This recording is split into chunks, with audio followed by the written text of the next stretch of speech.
They were the stories that have charmed an entire generation. From the books to the television series, people around the world have grown up with the railway stories, and all their cheerful characters.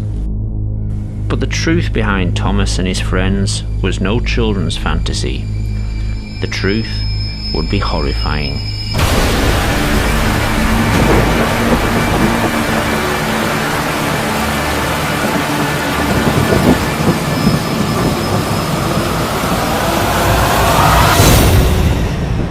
It is 1945, and the remote island of Sodor, off the northwest coast of England, has emerged from the fog of World War II, relatively unscathed and untouched.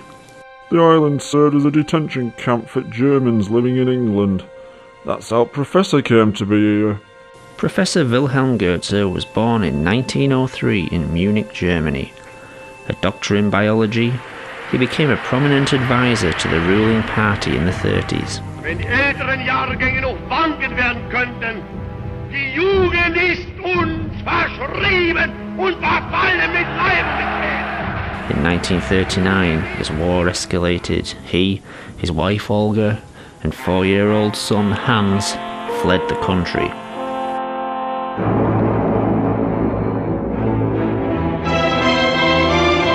Tja, ich habe nie einen solchen Befehl bekommen. Er hat einmal gefragt, nicht wahr? Am 14. Mai 1942 war der Großadmiral Räder und ich bei ihm. That's what he wanted people to believe.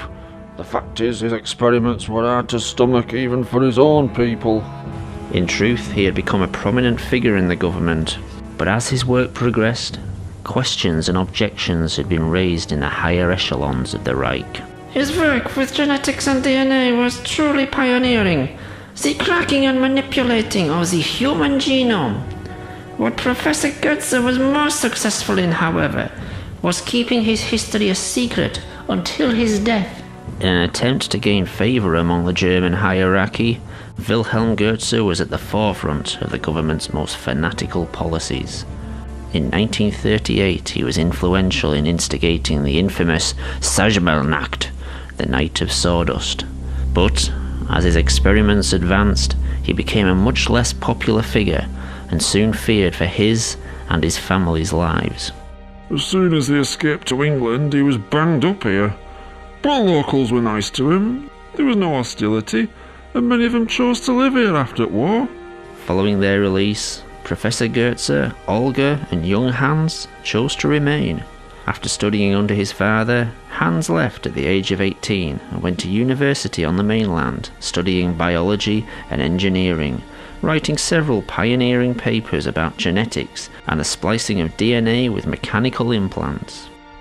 He called it biofusion, the technique of manipulating genetic material to splice with mechanical attachments. However, much like his father, the British government became more and more concerned with Hans Goetze's proposals. So he was forced to seek financial backing from home. His dad left Germany with quite a few bob, so Hans came back. He saw our little island as some sort of refuge where he could work in peace. Soon every nutcase and eccentric was coming over.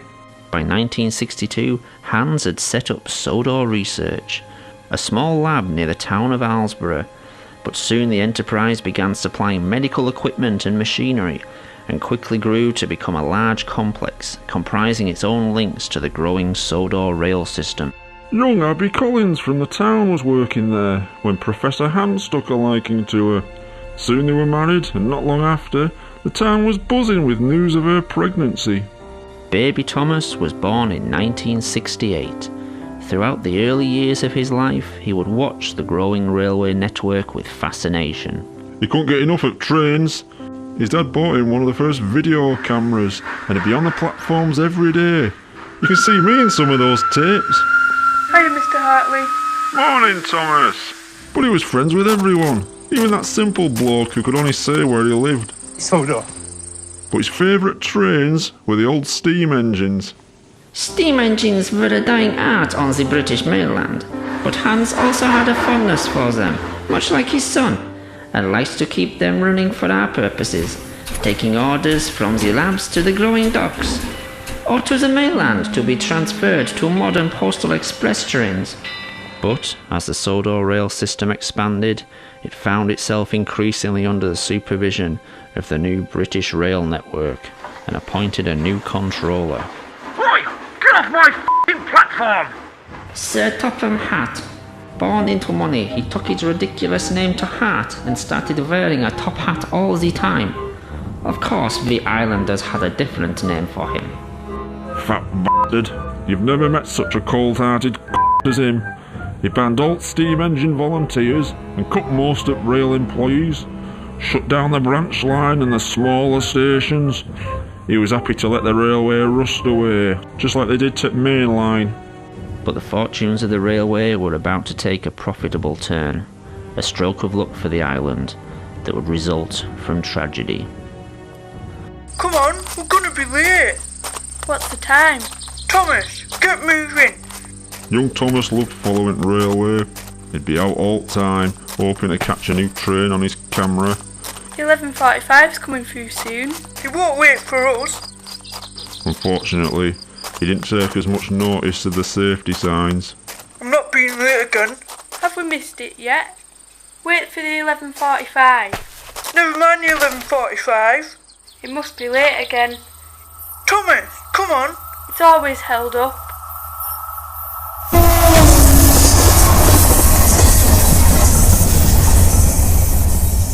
Hans was mortified. He disappeared from public view and into the labs. Locking himself in, he wouldn't allow anyone in there. Eventually his father Wilhelm came to see him.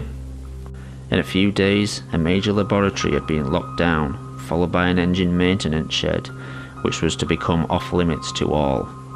All production was shut down, orders weren't met, but the two Professor Goetzes didn't care. More and more equipment was being delivered daily, but no one was allowed in Shed 17. Questions started being asked on Sodor. Where were the Goetzes? Would there be no funeral for young Thomas?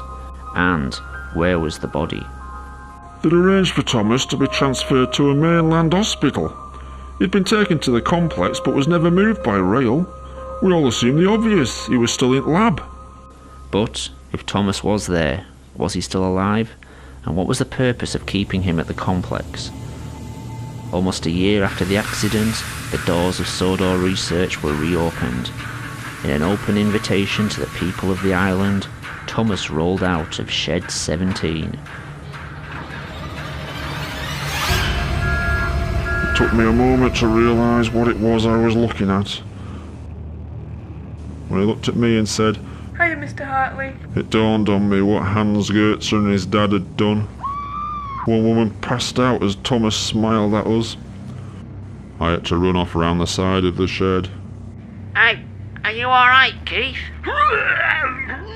As news spread across the country, the world's media rushed to Sodor Island. They kept trying to interview me.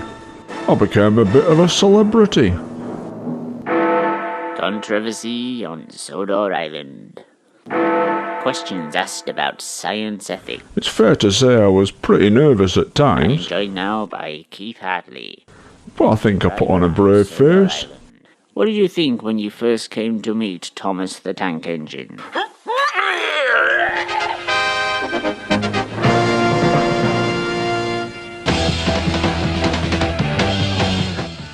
Most of my mates said I looked pretty good on telly.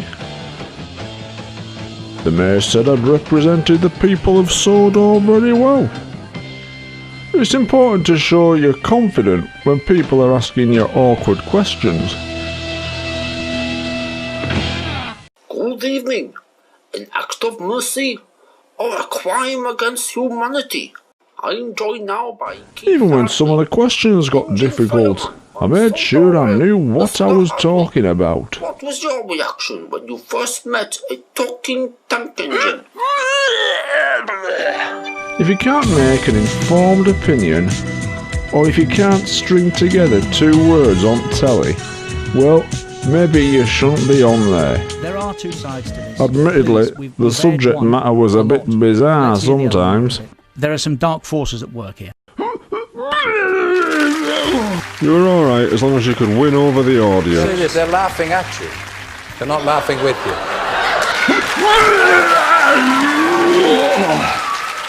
The Goetze family refused to answer any questions. Behind closed doors, the only question they agreed to answer had been asked repeatedly. Would Thomas work on the railway? The response was an emphatic no. Thomas's DNA had been reprogrammed to accept and adapt to the engine structure, using the engine's internal system to maintain his organic functions. What no one could be sure of was how much of the engine was mechanical and how much was organic material. Thomas had been able to move around without coaches, but to work on the railway, his engine would need to be fired up and operated by a driver and fireman. Since no one could be sure how much of the engine was Thomas, the pressure caused by the engine could rupture his organs from the inside, and the incredible heat could boil him alive. Professor Hans and his father vowed Thomas would never work on the railways. Similarly, the two professors were to refuse many requests by people from around the world who wished to be biofused into engines. There were billionaires offering to pay whatever they wanted to be converted into an engine or some other transport. Train enthusiasts too, and people with terminal illnesses were desperate to be made into trains. But for some reason, the Goetzes refused. But there would be other interested parties, eager to seize on the biofusion goldmine. The independently wealthy Topham Hatt staged a hostile takeover, and within weeks had bought a controlling share in Sodor research. Immediately, the policy of the company changed, and so did the ethics. The medical supply wing was shut down, and work began on mass biofusion experiments and operations. Anyone who could afford it, some handing over their whole fortunes, were turned into engines. But, along with the new policy, there would be worse to come. Biofused engines would be allowed, then obliged, to work on the railways. The first one we fired up was James. He didn't have the money some of these people had, and so agreed to basically sign his life away if they wanted to experiment further, or to take massive risks like this. As usual, the fat had everything recorded. All kept classified, you understand. These recordings, shown for the first time, reveal the extent of Sir Topham Hatt's experiments. It was horrible watching these engines work on the railways some days. But the tourists wanted to see it. They expected it. And for me, it was work. But, with the new engine's increasing work schedule, came more and more accidents. Edward was first to have problems. He'd been filming all day for the new TV series they'd announced, and for his last scene, he had to pull into Wellsworth Station and whistle to the kids on the platform. Peep, peep! Whistled Edward. Thank you very much. Sadly, this was only the first in an increasing number of incidents. Harold had an obsession with aircraft and had paid to become a helicopter. The operation had gone well, but we had to ban him from being allowed to attempt flight. In an experiment kept secret until now, Mavis the diesel engine was to be the first biofused locomotive used on the railway. We fueled her up and everything seemed fine. Then things got out of hand. The diesel began to burn her internal organs. Everything organic in the engine was soon burning. Have you ever heard a locomotive scream in pain?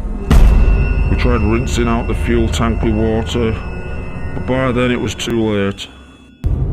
Mavis's body would be kept under lock and key indefinitely. In an unexpected U-turn, Sir Topham Hatt would ban fueled engines from being used on the island. Harold was never told why he couldn't fly, but the decision would keep him alive, if only for a little while longer. In fact, unknown to the outside world, there had been many failed biofusion experiments. That fat bastard kept the accidents a secret, and legal disclaimers had to be signed by anyone being biofused, so there'd be no legal action taken if anything went wrong. This footage shows engines being displayed to tourists during the off-season. Many of these engines were failed biofusion experiments and were too ill to work or were already dead. They had to put a stop to that though.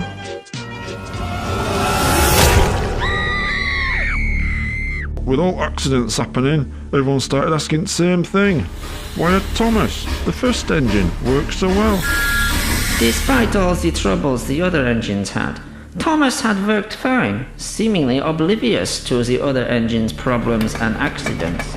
Keeping their problems a secret from the outside world, Sodor Research began selling the technology to other countries in multi-million-pound deals.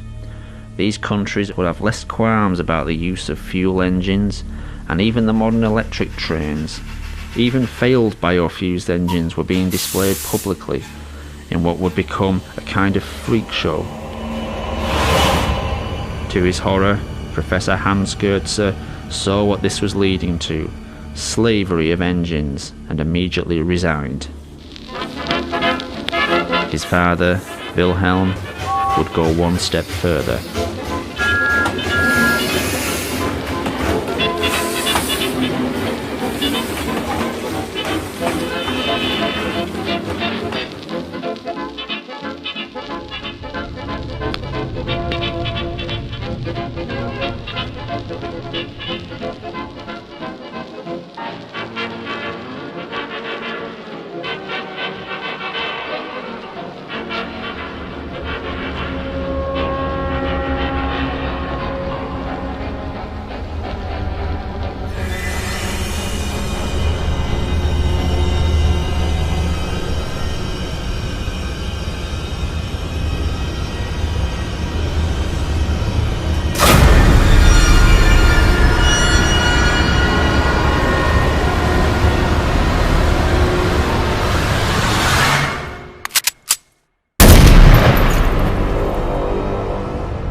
Professor Wilhelm couldn't come to terms with what was happening to his engines, and took the only course he thought he could take. That fat got a load of us rail staff over to his house to clean up after the body was taken away. You should have seen it. Sawdust everywhere. It took us days. But such attempts to keep the incidents on Sodor a secret were short-lived, after a very public accident. Gordon paid an enormous amount to be Sodor's first 462 configuration engine, much bigger than any other engine at the time. We were terrified that fat shite would make us fire up that huge engine. We were shocked to discover he had insisted on being able to work on the railway. So, one night, after the regular staff had finished for the day, fat some of the rail staff and I fired up the engine. As usual, these experiments were filmed. This footage has never been broadcast before. Dr. Ruth and I filmed it all. It might be a bit shaky. It was handheld. At first, Gordon complained about the heat. Then that turned to pleas to douse the fire. But that fat bastard held us back. He wanted to see what would happen. He argued he had put a lot of work into Gordon, and the chances to get him working were too great an opportunity. He was literally cooking from the inside. By the time we were allowed to act, it was too late.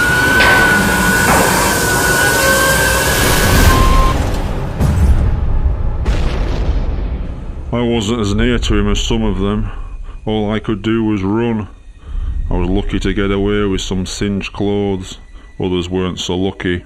The fateful few hours following the accident would seal the fate of Sodor Research. The fat stopped us trying to put out the fire, insisting that any evidence would fall back on us.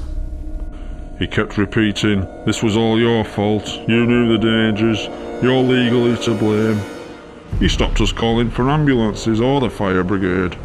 We told him, "These are injured people here. They're going to die unless we do something."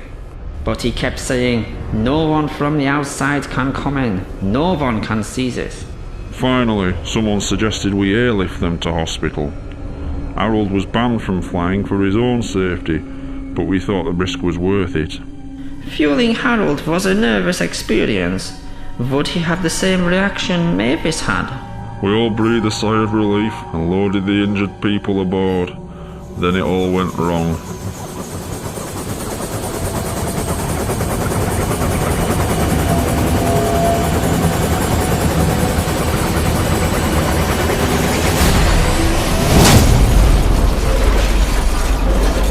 Harold's engine had worked fine, But what no one realised was most of Harold's lower extremities were permanently fused to his propeller system. As Harold's rotor blades began to spin, vital organs would be drawn into the motor and tear him apart from the inside. Well, now there was no covering it up. The smoke could be seen all morning, but news people were here in an instant. We were told to close gates and start clearing up the mess ourselves, with some help. Henry Thierry was the only 420 gauge engine on the island. A large engine that had been working on the railway regularly, he had become popular among tourists and the locals. Henry was called into the yard to help tidy the mess. Working mostly at night, he would cart away the wreckage under cover of darkness. We had to work quickly and quietly.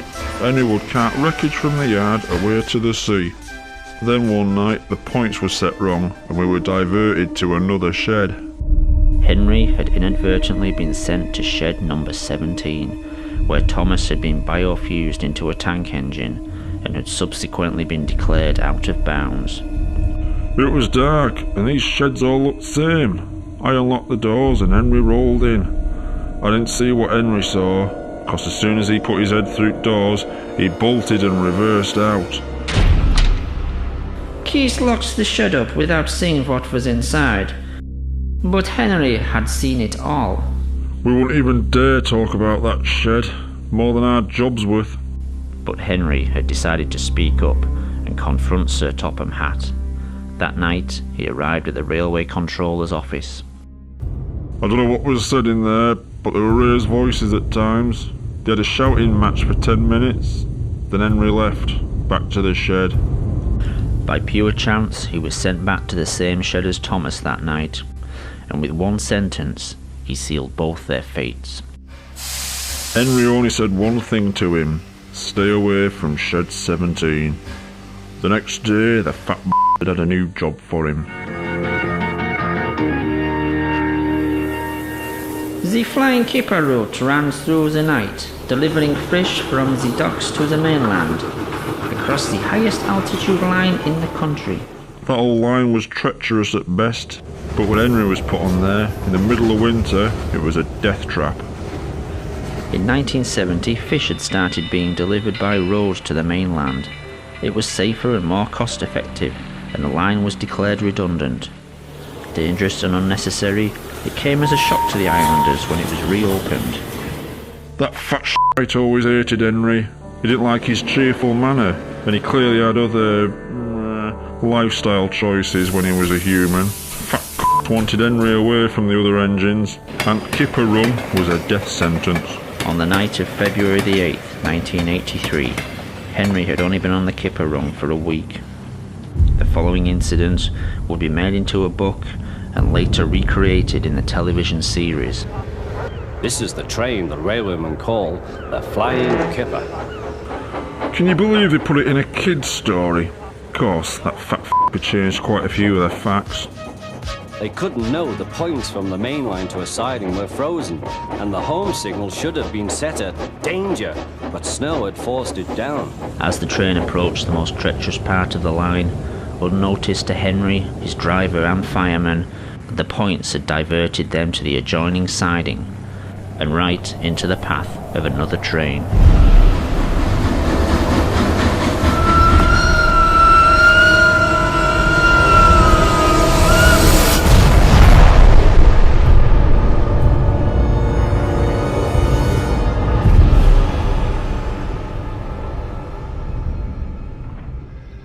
Henry's driver and fireman had jumped clear before the crash.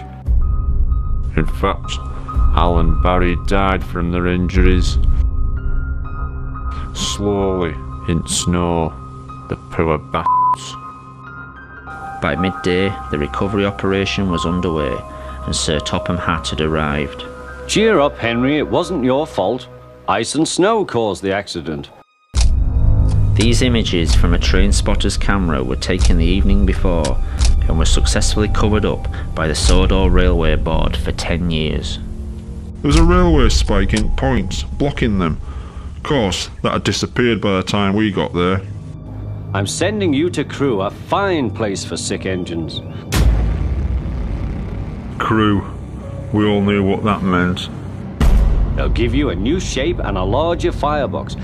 Crewe was, at the time, one of only 2 scrap metal yards in the UK capable of handling and recycling organic material as well as engine parts. You'll feel a different engine and won't need special coal anymore. With those few words, he'd sentence Henry to death. Won't that be nice? Yes, sir, said Henry doubtfully. Everyone knew he wouldn't see him again, and everything was sewn up nice and neat for that fat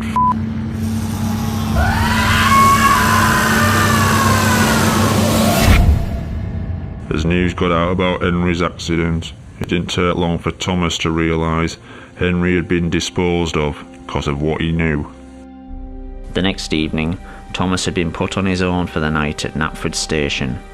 As his driver and fireman left, under what was left of his own steam, he set off for the Sodor Research Complex. He had a small amount of burning fuel in his firebox, but he was mostly moving under his own strength. It took Thomas 3 hours to get to the complex, the effort to get there nearly killing him. Thomas arrived at midnight. With no one around, he made his way to the shed where he was created. What he found was the answers to his questions, and many others. Since Sodor Research had become producing biofuels vehicles, the world had asked, why had the first biofusion operation worked so well, but nearly every operation since had failed? Sadly, Thomas found the reasons inside.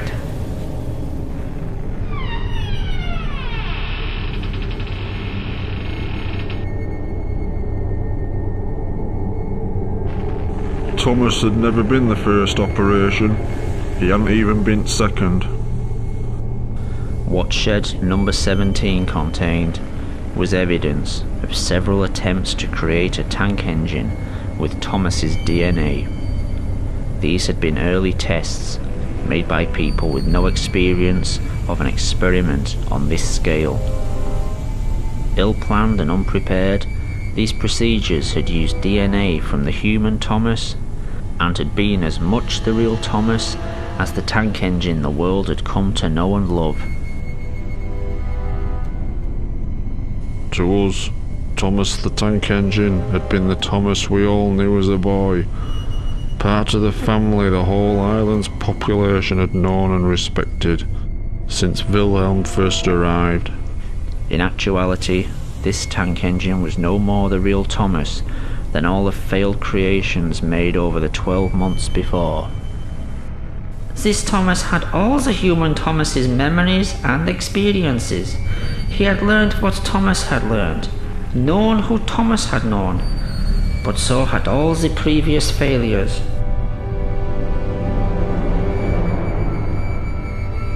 Wilhelm and Hans Goetze had had to learn through trial and error how to bring their Thomas back from the dead.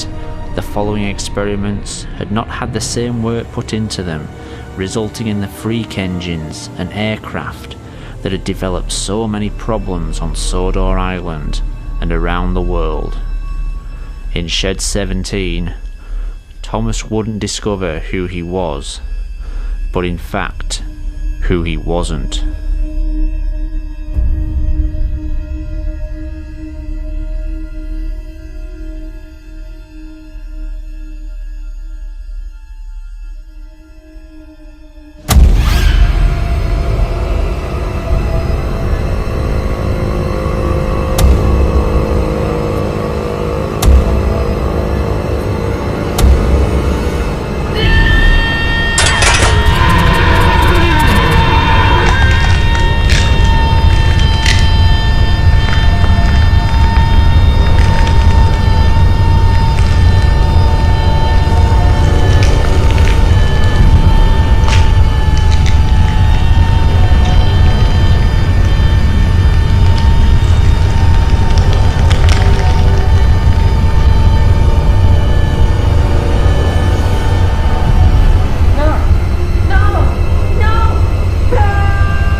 idea he was only one of many clones.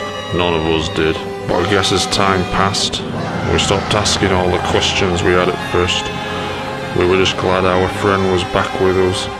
He could work for us. He became our servant in a way. Someone who drew in the crowds, helped create jobs, was eager to work.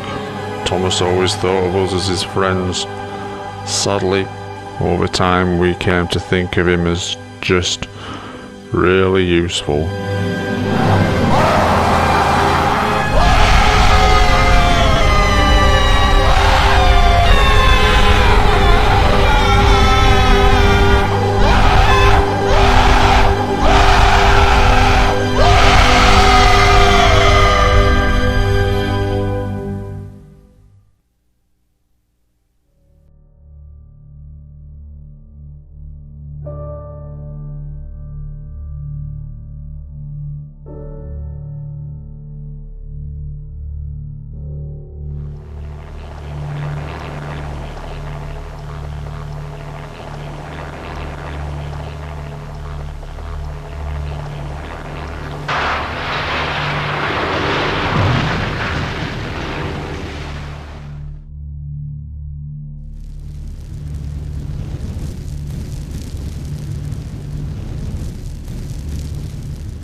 今日會有一批水果同蔬菜抵達碼頭嘅，我要你將食物送去納福站，繼續做你自己日常嘅工作啦。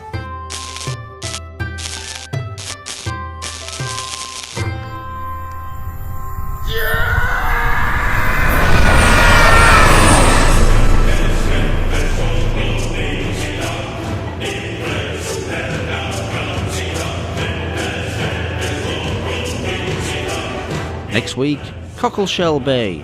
In the aftermath of the Mr. Ship inquiry, we ask, how much did ITV know? And where next for Robin and Rosie fucking foreign fucking shit of Cockleshell Bay.